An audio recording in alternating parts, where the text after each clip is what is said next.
The Mantis X10 Elite lies. Howdy, y'all, and welcome back.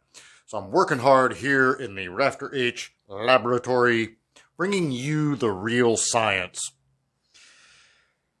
So I set up the Mantis little laser gizmo here on the Smith K-frame snub. It's janky. So they send along a little piece of double-sided tape, and it took a while to figure out. I tried putting it on and then my hands blocked it. So this is to be taken with a grain of salt, like a giant one. But I did finally get it affixed on there firm enough that I could get it to read. And proceeded to do some of the basic, like, introductory drills. And it only reads, well, like, some of them they're in a block of 10. And it was taking me about 13 or 14 trigger pulls to register 10 hits into the system. So for whatever reason, every now and then you pull the trigger and the Mantis doesn't read it. And I don't know, pulling it slower doesn't seem to help. Pulling it faster doesn't seem to help. I don't know what that's all about. So, I get it. It's taped on there. It's not really like hard mounted onto the gun. So it's going to struggle with reading the vibrations or whatever. I get it. But I did 10 shots.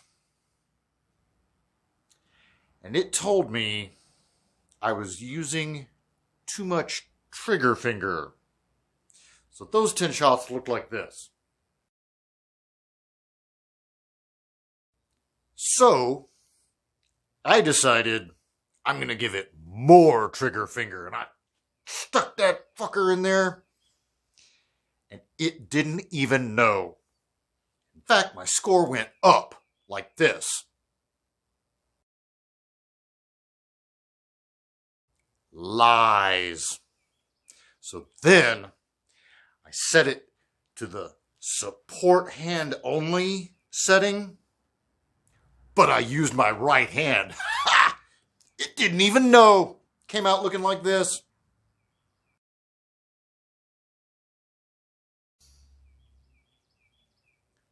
Clearly, we are dealing with some kind of Antifa or BLM. Somebody is responsible for this fuckery. I'm not having it. Whole system is garbage. Yeah, so, okay, working it on the snub didn't come out great.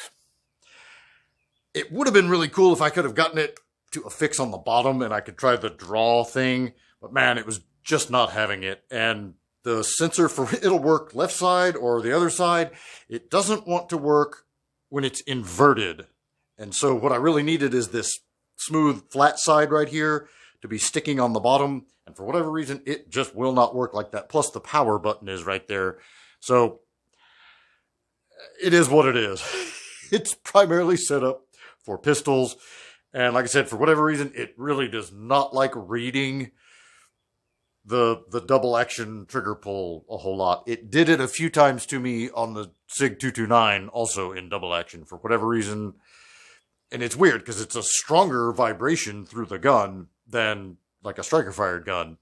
Works perfectly like every single time with the Glock 19 so far. So I don't know what that's all about, but my hunch that the advice it gives you as far as like too much trigger finger or you're healing or thumbing or I think some of that is to be taken with a grain of salt. And again, I think what is more valuable are the little squiggly line Tracy deals that show you what you're doing with your muzzle. I think that is pretty valuable feedback. Those look something like this. So yeah, to me, that is valuable feedback to like actualize what you're doing with your gun. Anyway, just wanted to bring you that quick update on my progress with the Mantis system. I'm doing the hard science for y'all.